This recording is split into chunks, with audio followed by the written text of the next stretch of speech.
Okay, it's 10 o'clock. We'll go ahead and get started. Welcome. Excuse me. I know we have a small group today. Um, this I know we lost quite a few folks because of the rescheduling. But and then I know a lot of folks registered, but then we'll just wanted to make sure they had access to the recording. So thanks for joining.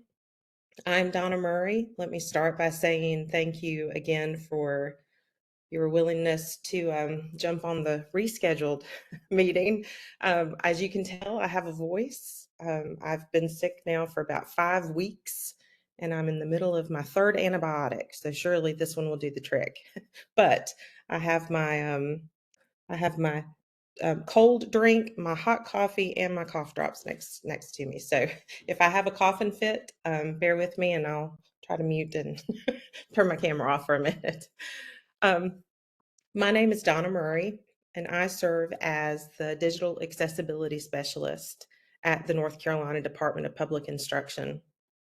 I've been with the agency now for 11 years, and before that, I worked at the district level in multiple school districts here in North Carolina, and then before that, I was a classroom teacher. In my role at the agency, for the first 10-ish years, I served in digital teaching and learning, the Office of Digital Teaching and Learning, and really with a focus around all things digital content. So, open educational resources, a focus on accessibility, but also just about using digital resources in the classroom kind of holistically. And then about about a year and a half ago, actually, the agency was able to devote a full-time position for digital accessibility. And I was very fortunate, very honored to be the first ever digital accessibility specialist at the agency. And so, while it's been kind of my side hat for many years, for the past year and a half, I've been able to fully devote all of my efforts into this space.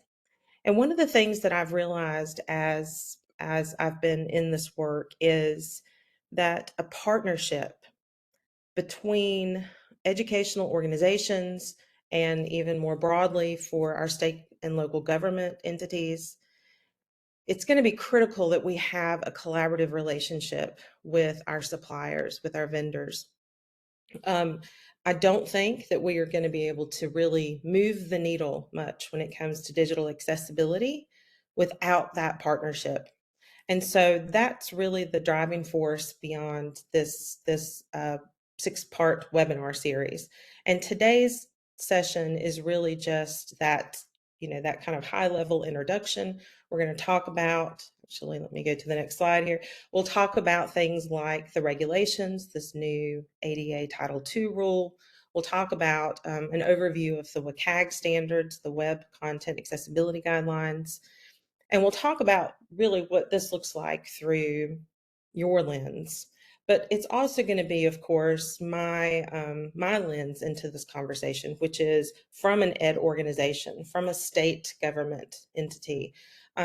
These are things that we need to make sure that vendors are aware of, so that as we have conversations during procurement and beyond, that we're on the same page and that we're both hopefully being as transparent as possible about what our user needs are, but also what you need as a vendor to make sure that you're getting a great feedback loop to ensure that you are, um, you know, making sure that your products are becoming more accessible over time.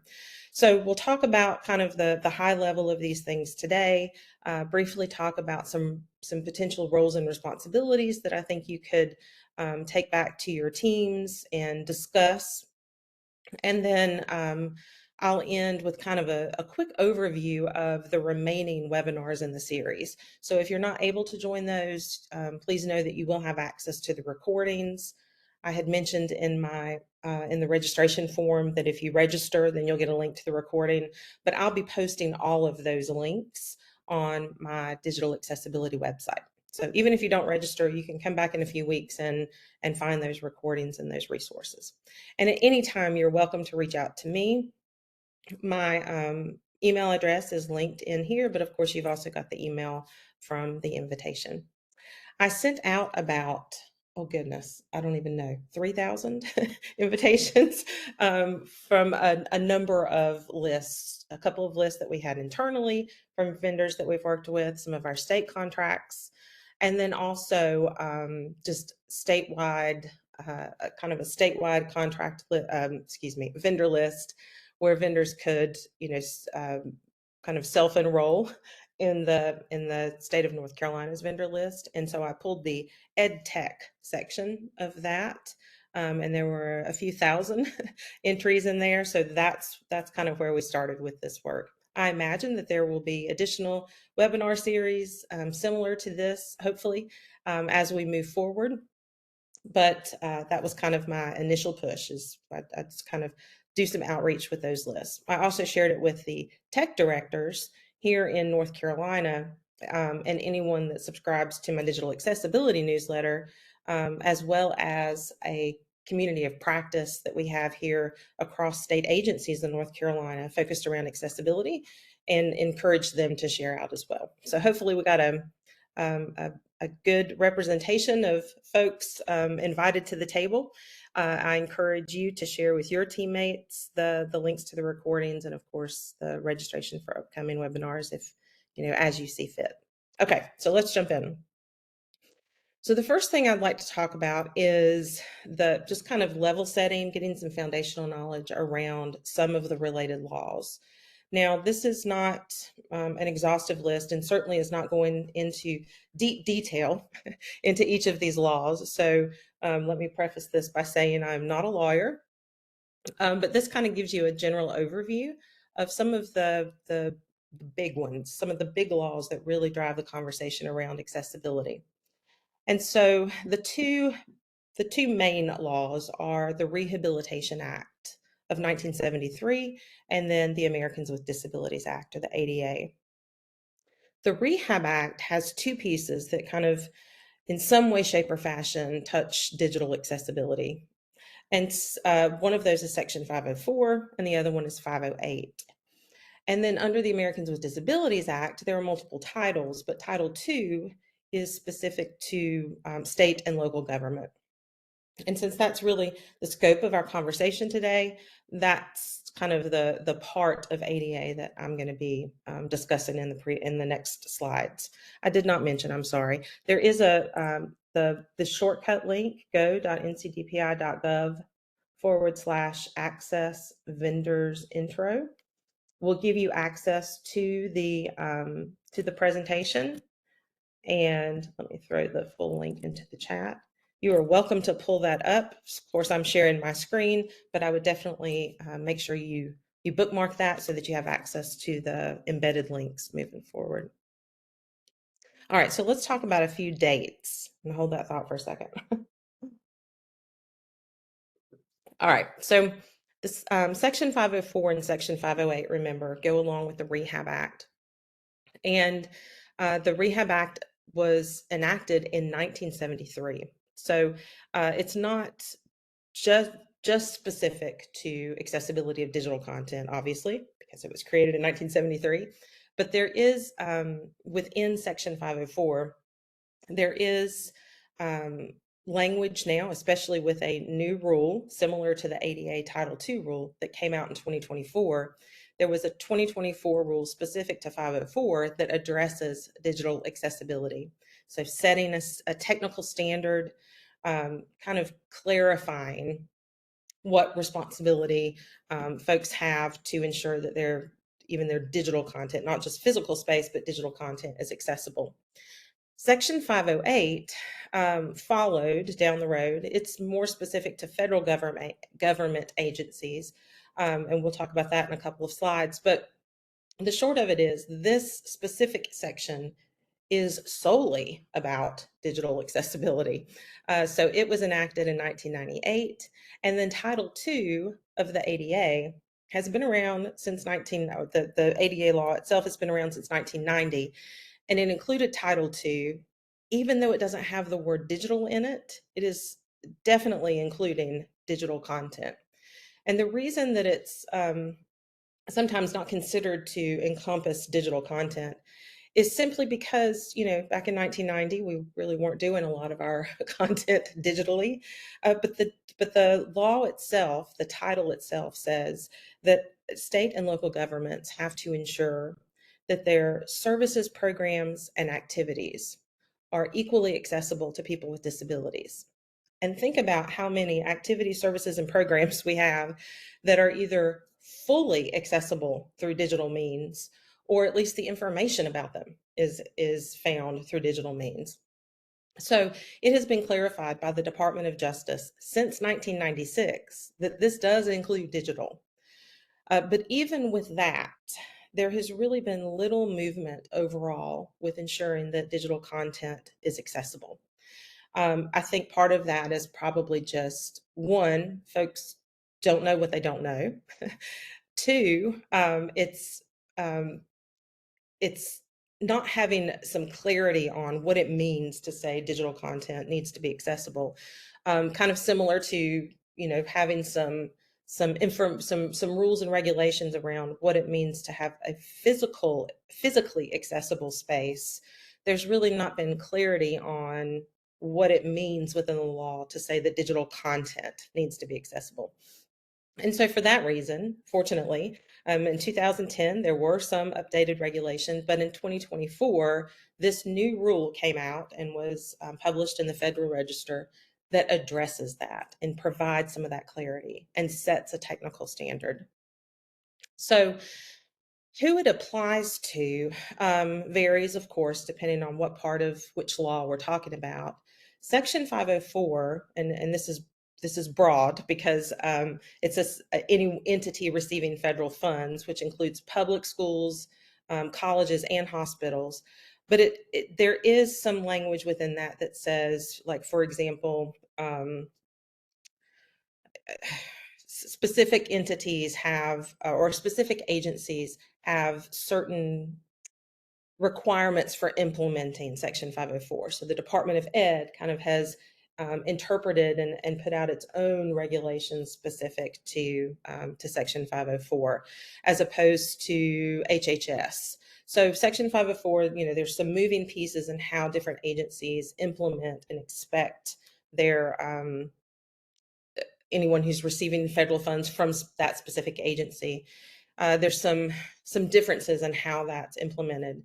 But generally speaking, the broad picture is if you get federal funds and anything that you create that's going to be external facing to any public stakeholders, you've got to ensure that that content is accessible.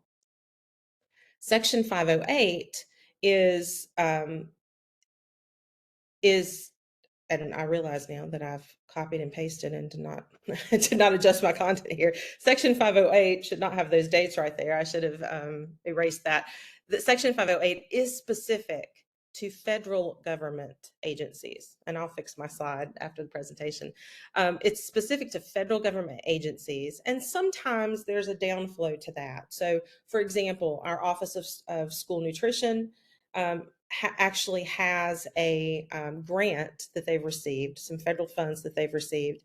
And within those grant requirements, it states you've got to meet the Section 508 digital accessibility requirements. So it was intended to be for federal agencies to make sure that their digital content is accessible and to set some standards for that.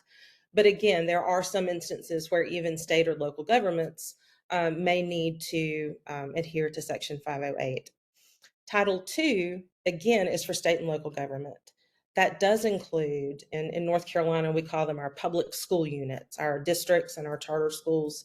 And it's for external facing content. So stakeholders that, of course, are public facing content, stakeholder groups. That does include students. So we're talking here about all instructional materials as well. Now, I didn't mention Section 508 is external and internal. So if I'm working at a federal government agency and I'm held to the Section 508 standards, I've got to ensure that content both internally on our intranet, our employee-facing content, as well as our public-facing content has to be accessible. Title II of the ADA is really specific to external, but I did want to note that even though there's not a new rule for Title One is specific to employee, ensuring that we're not discriminating against employees with disabilities. So Title One does include internal, and while it doesn't have the same rule that this Title Two rule that Title Two has that just came out in 2024, I do want to make note that when folks are asking me, is this just public facing stuff or do we've got to make sure our internal stuff is accessible too? I mentioned that there are other laws, Title I of the ADA, Section 504 of the Rehab Act, that may apply. So certainly it's important, I tell folks really what we need to do is work on making everything accessible. And so hopefully this kind of gives a little bit of information about the two laws and then the three specific kind of subsections of those laws to give you an idea of kind of what's driving the conversation and what legal implications there might be for digital accessibility. Now, I do have in this next slide links to the new rules for Section 504 and for Title II. You'll see them linked in the headings there. Section 508 does not have a new rule that sets a technical standard like the ones for 504 and Title II, but it's been set for quite some time that the technical standard for Section 508 is the WCAG standards 2.0. Section 504 and Title II both have a technical standard set of 2.1. So honestly, it becomes a moot point when we think about, well, do we need to meet Section 508 as well as these? The bar has been set higher now for Title II and Section 504, and that we have to meet a newer version of the WCAG standards, 2.1. So internally, when I'm working on some language for procurement, or I'm working with a school district to say, here's really what we need to be focused on in terms of a technical standard for accessibility. At this point, we don't even need to worry about meeting the technical standard for Section 508 because we're going to surpass that by meeting the requirements now that are set under Title II and Section 504. Okay, so one important thing to note is kind of the timeline, because in addition to setting a technical standard, providing some clarity about what it means to make sure our content's accessible, there's also a timeline for that to begin. So the compliance start date is based on census data.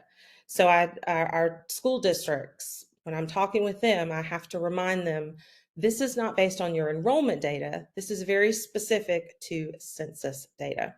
So if your population is equal or greater to 50,000, whether you agree with it or not, the Department of Justice has said you probably have more resources to devote to working on accessibility.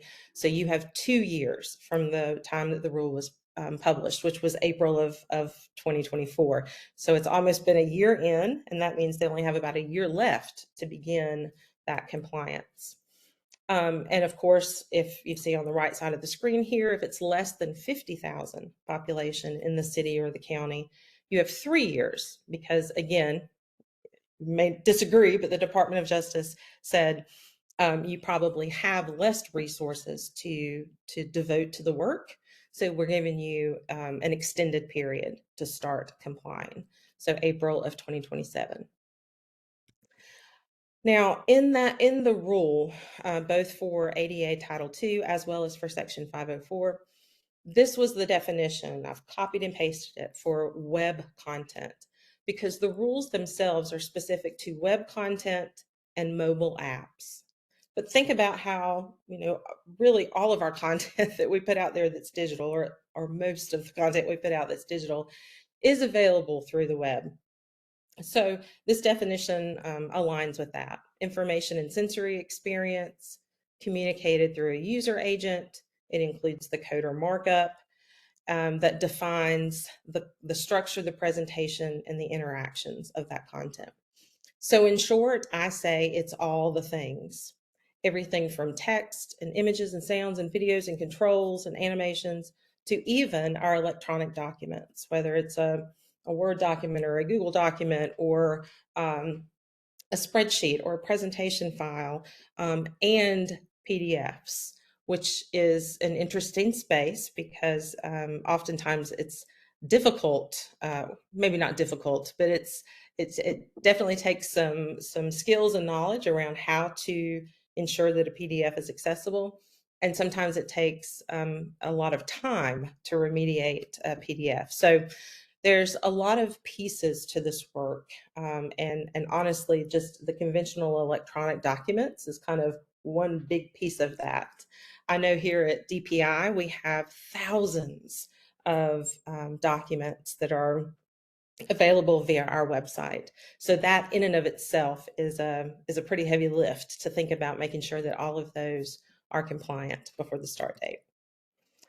So this is really just an FYI because this is really for state and local government agencies to say, how are we going to do this work? The rules have outlined some limited exceptions to help prioritize the work. And so again, this may not be really specific to vendors, but I wanted to give you an idea of what state and local governments are either doing or going to be doing to ensure that they're meeting that compliant start date. And that includes trying to prioritize the work.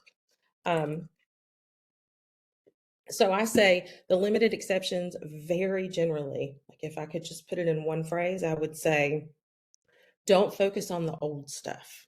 Focus on stuff that's going to be relevant in, when the start date gets here.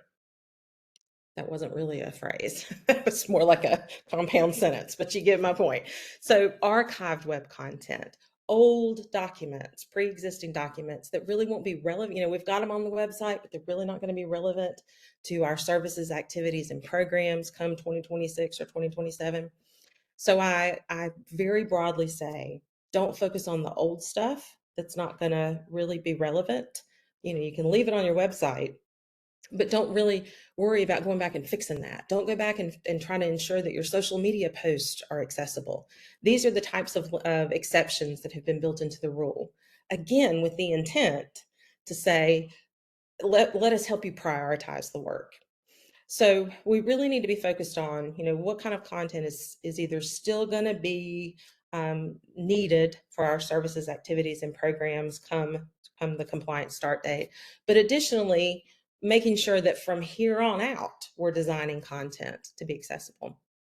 Now, there are a couple other exceptions we won't dig into here just because of time, but I do have a link to the rule. So if you'd like to dig deep, the rule is about 300 pages long.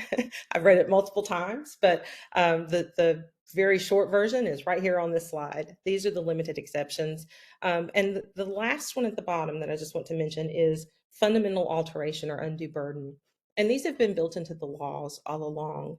One of the things that the rules are trying to address is they don't want an entity to hang their hat on, oh, well, this is an undue burden. We do not have the capacity to be remediating content and to making sure that we're procuring accessible resources. We just don't have the capacity. So the Department of Justice has said, rather than sitting back and watching everyone hang their hat on undue burden, we want to ensure that we're giving some guidance on how to prioritize. And that's really what these exceptions do, is to say, focus on things that are going to be relevant to your stakeholders come the compliance start date. And go ahead and start working on getting there, because that's going to take some time, especially if you do have a lot of content that will still be relevant then, that you already have out there. It's probably going to take some time to remediate that. So anyway, the limited exceptions kind of help define that space. Now, the exceptions do not change the fact that we've been needing to meet these laws all the way back to 1973 and to 1990 when Rehab Act and the ADA became law. So at the end of the day, if Donna Murray, citizen, comes to a state or local government entity, or even in some instances a private entity, because some of that falls under ADA as well, and says this PDF is not accessible, we are still bound to provide an accessible format to them. So the new rules are just clarifying and setting that technical standard. We still have to ensure that we're addressing the users, that our stakeholder groups and anyone with a disability, to ensure that they do have effective communication, they have reasonable modifications, and that they have an equal opportunity to benefit in our services, activities, and programs. So the compliance start date sounds like, we've never had to do this before. How are we going to start doing it in 2026? And I try to remind folks, this isn't new. We've been needing to do this since 1990, if not from 73. So I appreciate that now we have this technical standard. Again, the standard itself is WCAG 2.1. Now, it's interesting to note that WCAG, I'm going to throw the link to the WCAG standards in the chat. There's already a 2.2 out, and a 3.0 is already in draft. But the Department of Justice landed on 2.1 as the standard because it's been around for a while, I think 2017. This is really the industry standard for accessibility. So if you're not familiar with the WCAG standards, I'm just going to scroll down and show you the full list, starting with 1. These are standards that relate to content being perceivable. Operable is section 2. Section 3 is understandable. Section 4 is robust.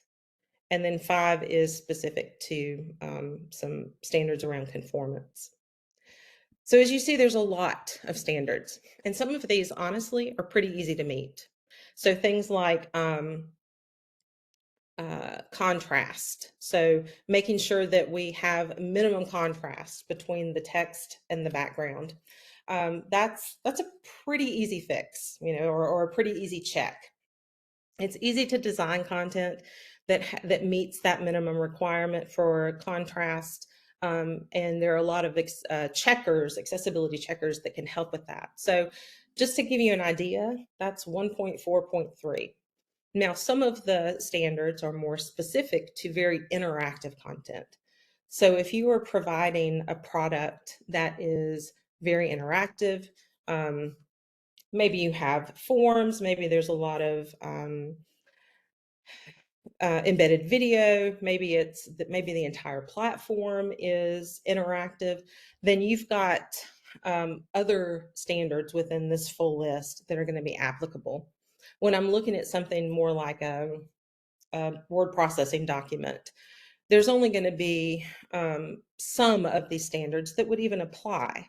So we're going to talk in just a minute about some what I call accessibility big wins, things that we can do that for a lot of our websites, electronic documents, multimedia content, those kinds of things, we can start implementing. If you don't know anything about digital accessibility, today, I promise you, when we get off the call, you'll have a couple strategies that you could start implementing. But if you are developing a lot of content for your customers that is really interactive, it's going to require some skill building and some knowledge around some of these standards that are more specific to interactive content. So we're going to briefly talk about kind of just a couple of strategies for each of the sections of the WCAG standards. And I've linked here to additional information about each one of those sections. And of course, you've got the full link to the WCAG standards themselves. But we really call this the POUR framework, as you can see the beginning letters of these words. It's really just helping us to remind us that we need to make sure our content can be presented in multiple ways, that there are different ways for people to be able to navigate the information, that the entire experience itself, it's really about usability, about ensuring that our content is structured and kind of digestible in an easy way so that it's very user-friendly. And then making sure that it's compatible, that we've checked it, that we've made sure it works with assistive technologies. That's really kind of the 4 main buckets of the WCAG standards, the POUR framework. So let's jump into that. Nicole, I'm reading your comment. I've been encouraging 2.2 as much as possible. Is there any reason to not do recommending aiming for 2.2?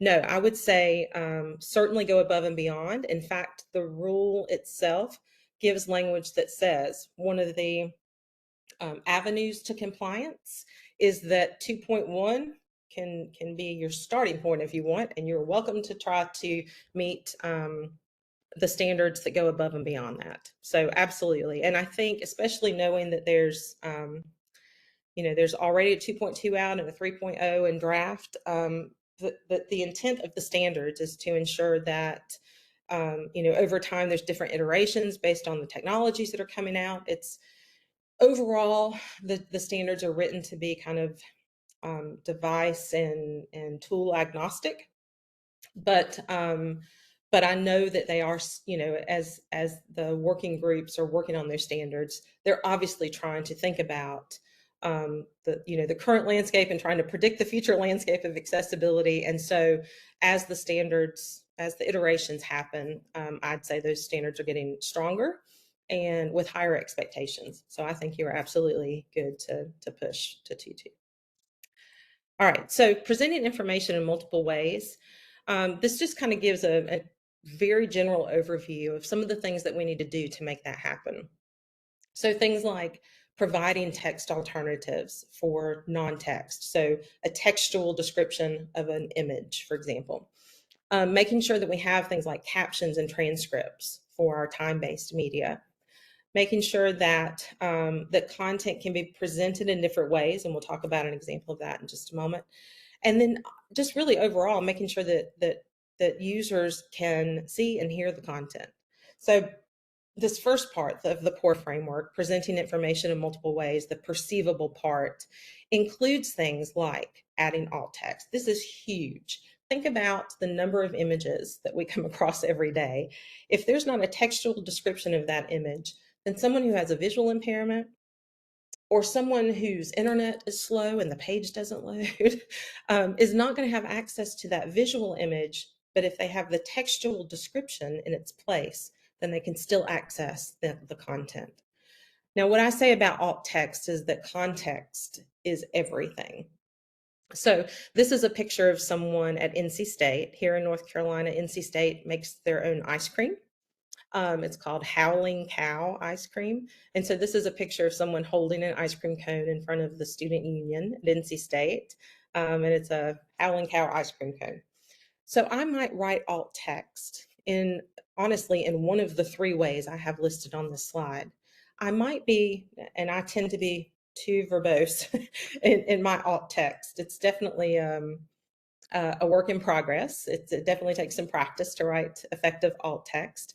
You want to make sure that you're sharing the critical information, but that you're also not being overly detailed. So think about a good litmus test is if I'm on the phone with somebody and they can't see the picture I'm holding in my hand, how would I describe it to them? Well, context is everything. That's going to help me decide what details of that image I really need to describe. Same thing here. So I might write one of these three. It's somewhat subjective. I might be as detailed as saying something like a person in the Tally Student Union holds a waffle cone filled with cookies and cream ice cream. Or I might do something simple like alt text, hand holding an ice cream cone. And I think there's some instances, where we can make an argument that this is even just a decorative image. Because oftentimes, especially, like on a homepage for an organization or a company, we'll use stock images to help kind of, parse the page and make the structure visually appealing, and we'll use stock images. Well, in that case, there's oftentimes where the stock image itself, again, it's just for visual appeal. And if that's the case, we can even put decorative as the alt text. If you're familiar with HTML, there is an alt tag, and you can leave that blank with open and close quotations and leave that tag blank, and assistive technology would skip right over the image altogether. So the intent here is that someone who is using something like a screen reader, for example, would be able to have a textual description of that visual. So again, think about, even if we just addressed that right out of the gate, how much more accessible we could create content if we're ensuring that visual images have alt text. Sometimes we use alt text for functional purposes as well, and this is just one example. So at the top left-hand corner of DPI's website, we have a picture of the logo. And so in addition to kind of describing or including whatever text is in that image or describing the image, we also need to tell what's going to happen when someone activates that link. So the alt text for that might be something like North Carolina Department of Public Instruction home, because the image itself is a link to the home page. So for functional images, writing alt text is a little bit different. But essentially what we're wanting to do is describe the image and tell where it's going. And then I've included an example of what that might look like in the HTML down below with the alt tag. One of the things that I think that I still struggle with, and I've been doing this for quite some time now, is the difference between alt text and a caption. So in this instance, I have a Harry Potter meme, but really that's the caption. That's not telling me the important information that I need to know from the picture. So be cognizant when you're writing alt text to think about, did I just write a caption? Does it go with the picture, or does it stand in place of the picture? So instead, an alt text that might be appropriate for this might be something like Hermione looking wide-eyed, and the text reads, when you hear someone say that accessibility isn't important. But the caption could be Harry Potter meme. So that's just another good litmus test, is to think about, does this go with the picture or does it stand in place of it? Now, we talked briefly about color contrast as being one of the standards. There are a lot of contrast checkers out there, but I just wanted to highlight one that I use often. There are lots out there, and there's also some that are embedded directly. Of course, it's going to make me log in. I can show you. I'll just show you from the screenshot for sake of time. But there are a lot of accessibility checkers now that are even built into some of the platforms we use themselves. So there are freely available tools. Adobe Color is one of my favorites because of a couple of reasons. One, I can check my colors, and I've got the screenshot here, so I'm just going to describe it through that. The minimum color contrast ratio for text and background needs to be at least 4.5 to 1. In this instance, in this example, I've got this kind of dark gray color and this mustard color, and the contrast ratio is only 4.3 to 1. Now, that's for regular size text, but if I look across the bottom, you'll see that for larger text and for graphical components like these icons here on that yellow background, it passes, and that's because the ratio is lower. It's only 3 to 1, at least in the WCAG standards version 2.1. The standard is set to 3.1 minimum ratio for that larger text or for those graphics. So one of the things I like about the Adobe Color Contrast Checker is that on the right-hand side, it gives you suggestions. So it's basically taking kind of the colors that you were going with and tries to offer some suggestions that do have a higher contrast. So that's one of the reasons that I like this tool, is because it enables me very quickly to make some adjustments based on some suggested colors that, still kind of align with what I was going for. Now, there's another feature within the Adobe, and obviously I can't demonstrate it because I'm not going to take time to sign into Adobe, but there's another feature, a drop down here under the contrast checker, that will enable you to see, I think it's called colorblind safe. And that's going to enable you to see what those colors look like through various color blindness. So on the next slide, I actually have a screenshot of that. So the top row here are DPI's colors. It's kind of this navy blue, this purpley wine color, and then this turquoise color.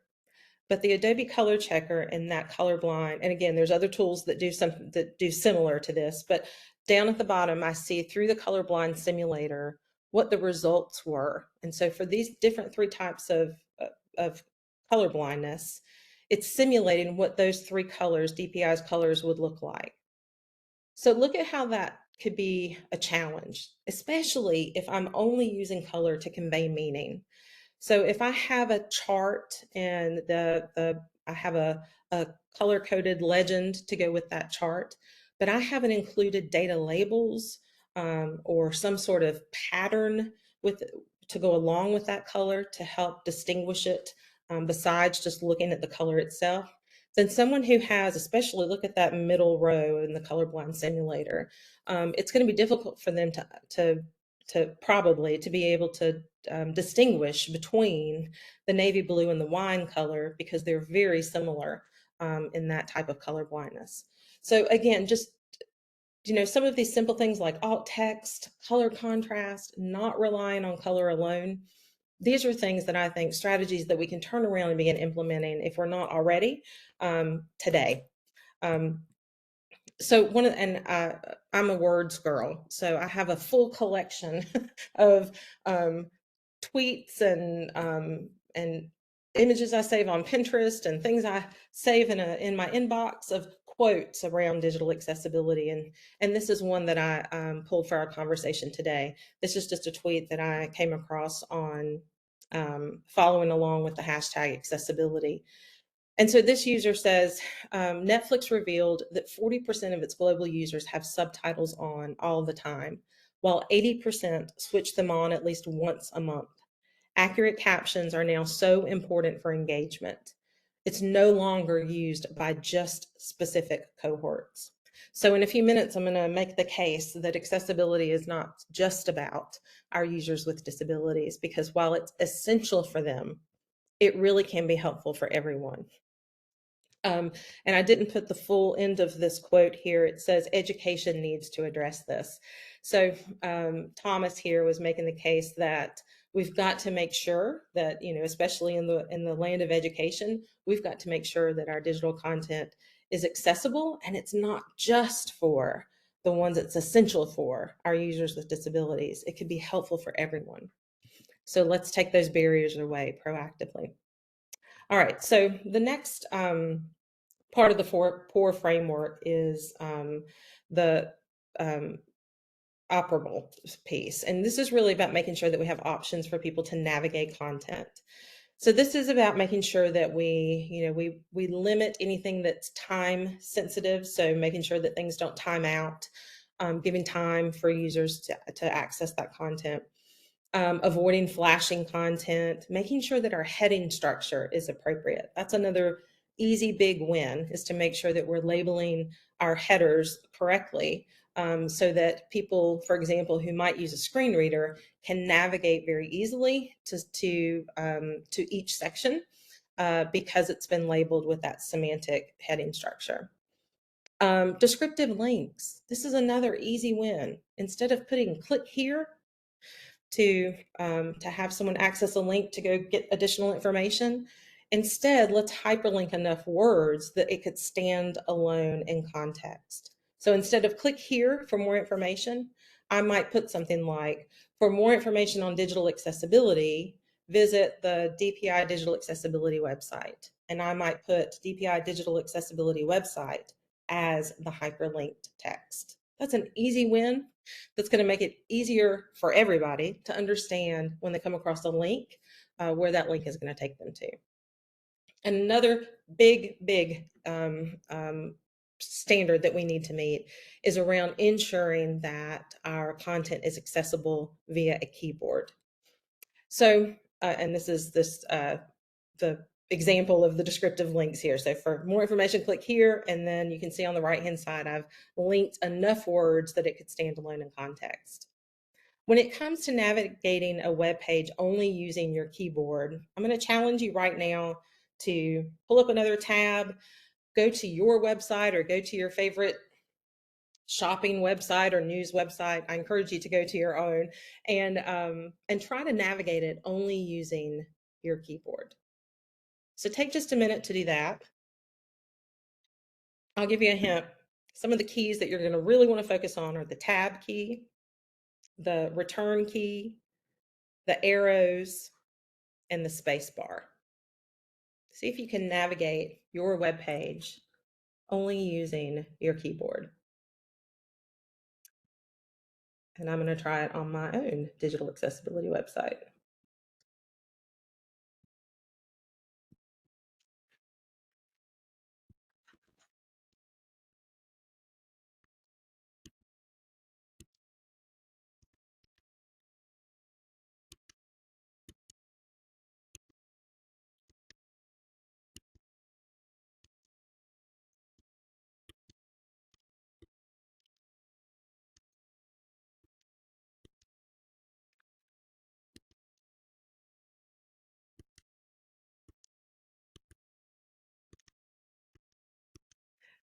So as you're trying that, I hope you're noticing a few things. One, can you tell where you are?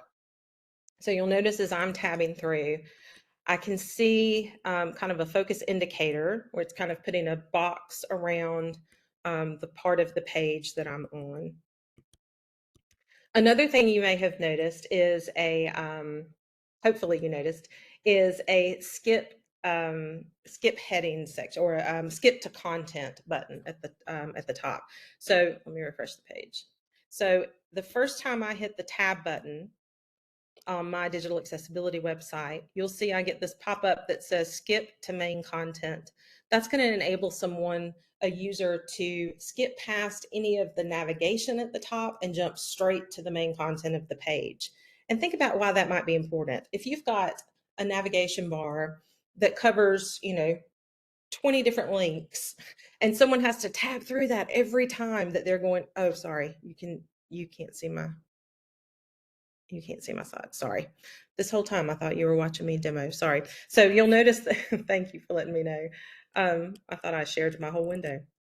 So the first time I hit the tab button, you'll see skip to main content. Again, that's helpful so that someone doesn't have to go through the entire navigation at the top of the screen before they get to the main content. Especially if they're familiar with the web page, they don't want to have to navigate through all of that just to get to the main content. And then you'll notice as I continue to tab, I can see where I am. That's what I was mentioning just a moment ago. The focus is clear because I can see the box around it. And I'm also not getting stuck. So ensuring that someone who's using a keyboard doesn't land on something and then can't navigate out of that space by using only their keyboard. So as you were looking at hopefully your own website or your own products, I hope that you, one, were able to tell where you are, that there was a skip to main content link at the top, and that also you didn't get stuck. That's just a very quick test to see if your content is accessible via a keyboard. Let's see, did I stop sharing? Of course I did.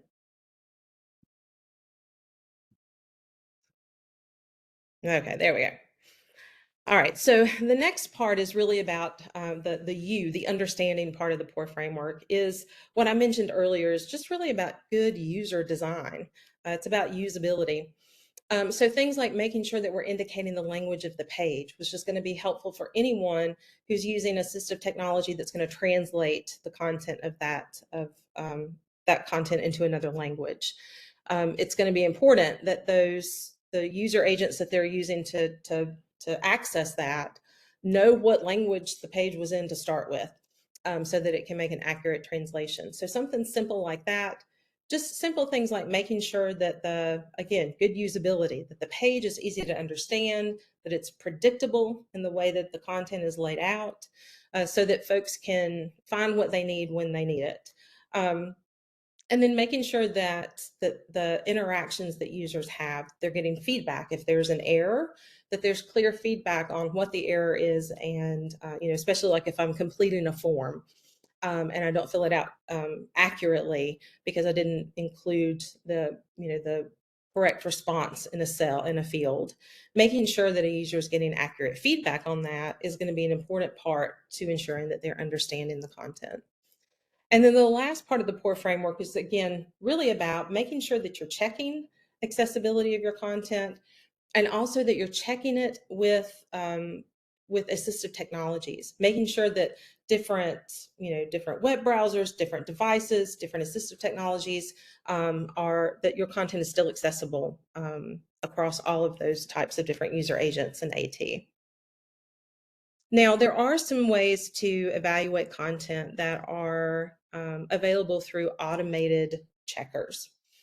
But it's important to note that automated checkers can sometimes catch as little as 10 to 20% of your errors on some digital content. So it's really kind of a one part to the evaluation process. It really needs to go hand in hand with a manual check, as well as making sure that we're really engaging our users with disabilities to make sure that they are part of that feedback loop all along, to ensure that our digital content is accessible and that they're helping us understand some of the gaps that may exist. So I just have a few links here on this slide of some commonly used automated tools that are freely available that I use when I'm checking content. The Wave evaluation tool, the Sally bookmarklet, and then I've even linked to a web page that has actually a number of bookmarklets. Things like it will quickly check to see if you have your language set on your page. It will let you know if you're missing alt text, if there's any color contrast issues. So there's, again, lots of freely available tools out there. There's also some that have paid versions with additional functionality. But there are tools out there that can help you with some of that automated checking. Now, an example for when manual might be needed is alt text. Think about alt text. I could have alt text, but it could be wildly ineffective alt text. So that's when you need that manual, that human context lens to do some checking.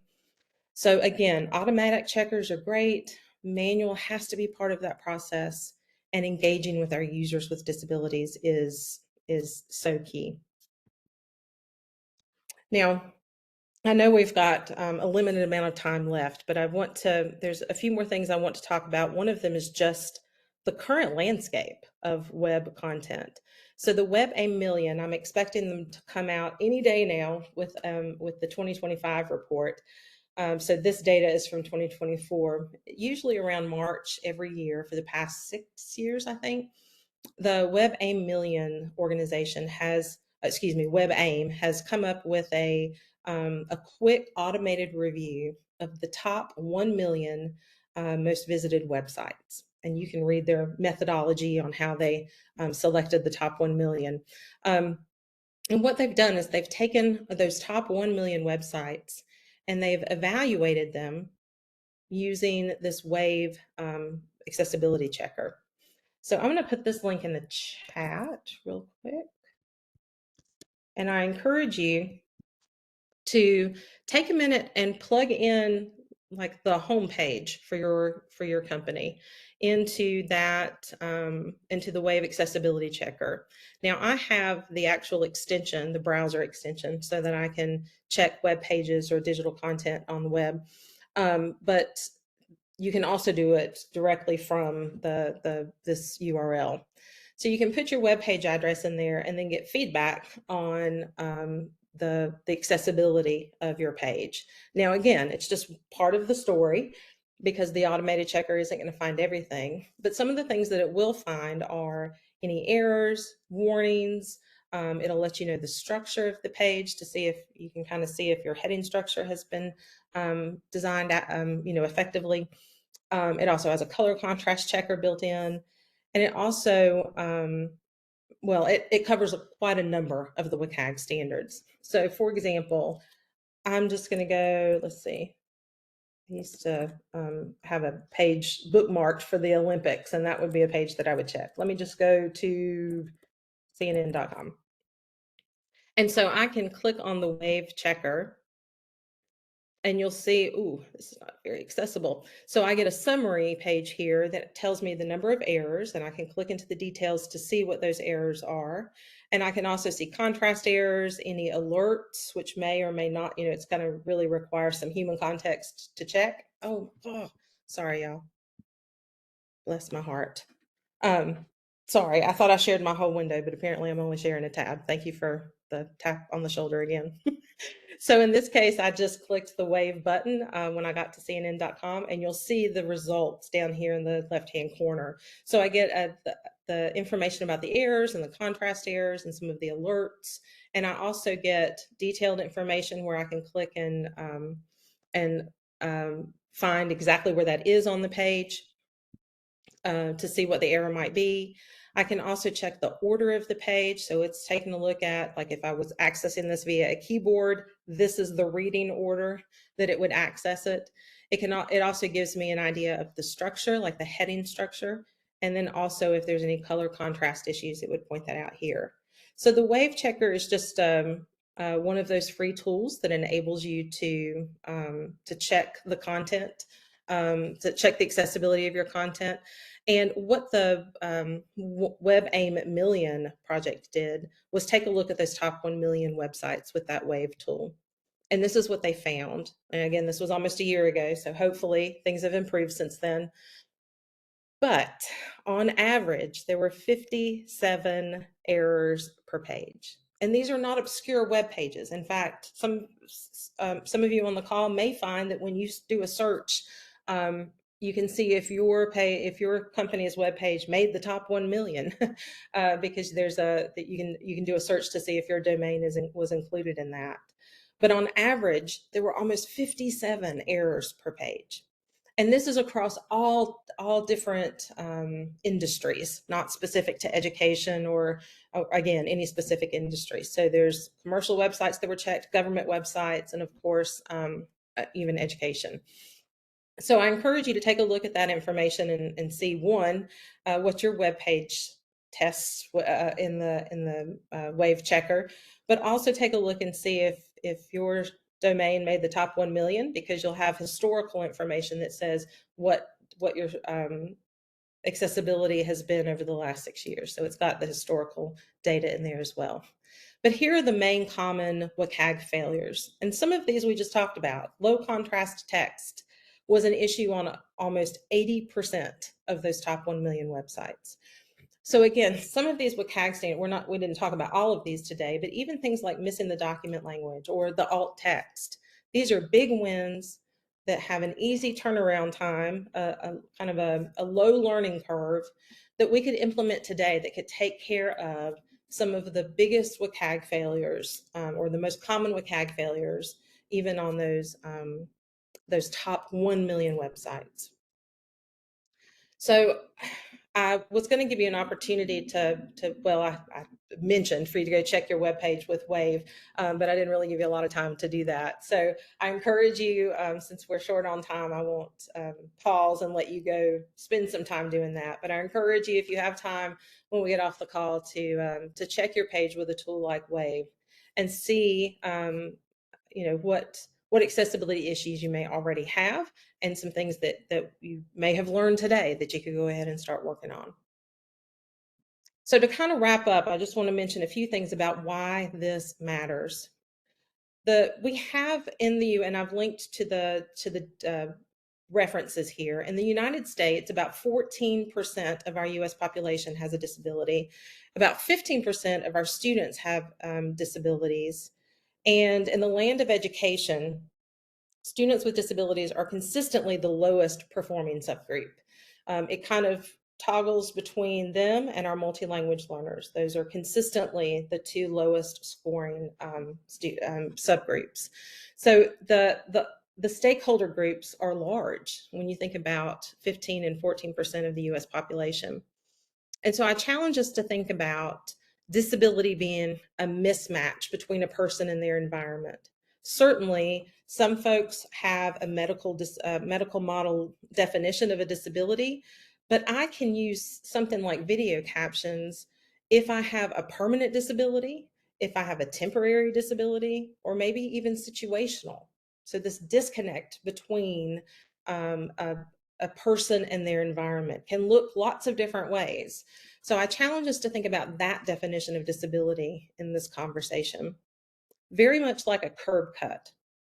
So this was designed for someone in a wheelchair, for example, but think about how many other people could benefit or do benefit from having this curb cut.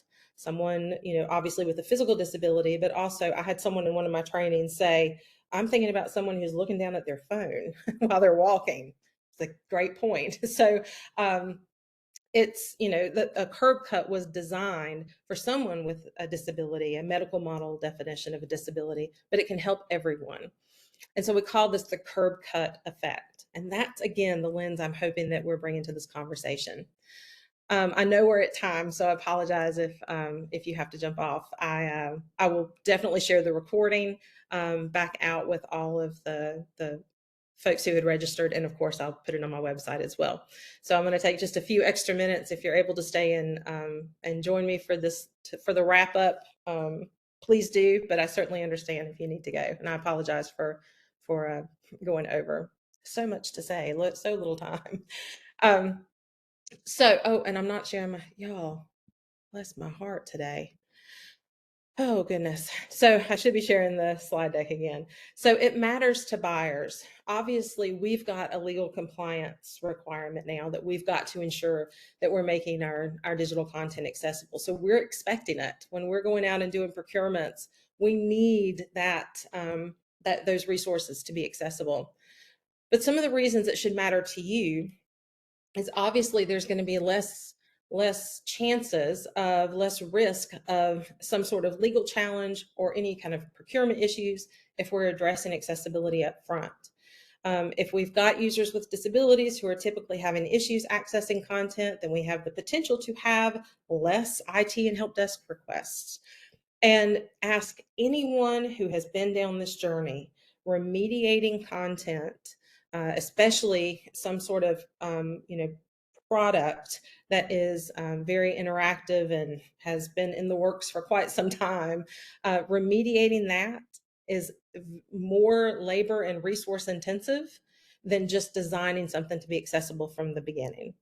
So in other words, we need to consider accessibility throughout a product's life cycle. We need to engage with users with disabilities throughout that life cycle to ensure that we are truly making content accessible rather than trying to fix it on the back end. It's also, as I'm going to make a case for in one of our future sessions, it's also going to be helpful in making sure that we've got strong partnerships between our customers and our companies. And I think, especially as we learn more and more about accessibility, I think it's an opportunity for you and your organizations to enhance your reputation and to build public trust. And as I mentioned earlier, it's going to be essential for some of your users, but it could really be helpful for everyone. This is another quote that one of the ones that I've saved in my folder of quotes that I like. It really challenges us, I think, to think about how we approach accessibility. It reads, as a person with a disability, it's frustrating to hear that when a non-disabled user encounters a feature that does not allow them to proceed, it's considered a bug to fix. But when a user with a disability meets the same, we hear, well, we're doing accessibility in the future. So think about that. What user groups, what users are we willing to be dismissive to under the guise that that's not that's less of a priority. We really need to consider what's our mission here. We want our users to use your products. We want them to have that usability of your content, but we've got to make sure that that's part of the priority throughout the entire project. If we really mean accessibility for all, then we've got to make sure we're living up to that belief. And to kind of wrap up, this is a picture of my daughter. So we're talking about why it matters, and this is why it matters to me. This is my daughter. She'll be 20 in a couple of months. Her name is Olivia, and she has multiple disabilities. So she has physical disabilities, she has cognitive disabilities, she's autistic. She has very limited speaking ability, spontaneous speaking. I say she's almost 20. She's never called me mama, but she said her alphabet backwards when she was 3. So I don't know what the full scope of Olivia's intelligence is, what she's capable of. So the best thing that I can do is remove barriers for her. And that's a lens I have both as an educator and obviously as a parent. So what I'm encouraging and challenging you to do is to think about how can you proactively remove barriers so that people with disabilities or any user, before they even have to ask for an alternative version of something, or even approach you with a question about why, something not being accessible and needing an adaptive format. Let's think about how we can remove those barriers proactively to ensure that everyone has access from the beginning, because it matters, not only to people like my daughter, but to people like me. So the last thing that I wanted to share is this roles and responsibilities document on my website, and I'll put the link to my website in the chat. I actually have multiple resources that are specific to vendors, especially through the lens of the whole procurement process. And this is one of them. So this is just kind of an idea, just a brainstorming document that I put together. And certainly it's going to depend on the team makeup within your company. But I've tried to articulate what are kind of the roles and responsibilities that might exist within each of those teams, and then how can they cross collaborate. So for example, what can the QA team do?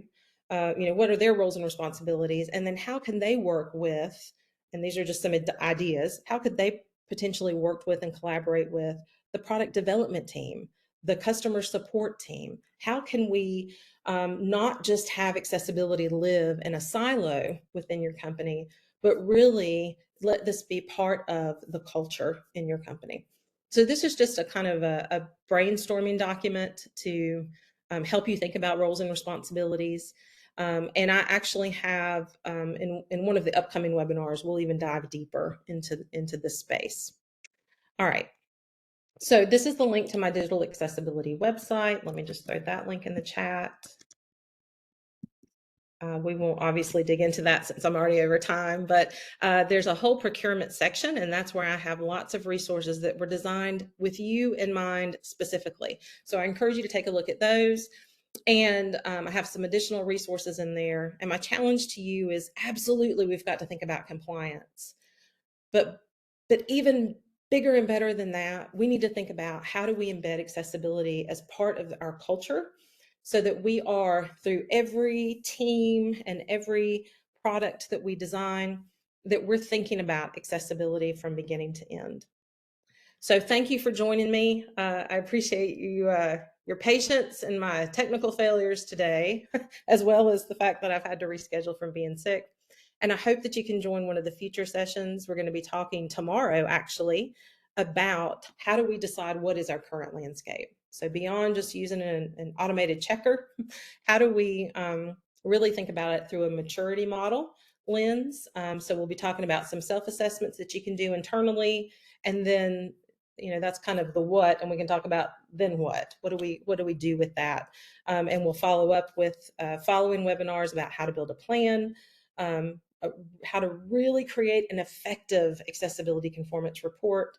That whole lens around collaboration will happen the 1st of April. And then we'll wrap up the series with a really specific lens into educational digital content. So thanks for joining. Thanks for letting me go over. I will follow up with a link to the recording once I have the transcript written. And there's the link again to the presentation. So thanks everyone for joining, and I'll stay on the call if you have any questions. Otherwise, I hope to see you tomorrow.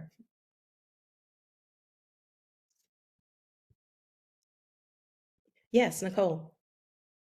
I was just wondering if it would be okay to share a resource. I didn't want to overstep. I have Please. a roles and responsibility RACI matrix that whether people get it here, but just wanted to add to the resources. I love your resources, but I'd love to add to that if I can. I would love that, Nicole. Would you like to put it in the chat, or Yeah, I can um, go ahead and do that. do that, and then I'll add it to the slide deck as well. Oh, I appreciate you sharing, and all your work is just really wonderful. So thank you. We'll see Oh, you soon. thanks, Nicole. And thank you for sharing your resource.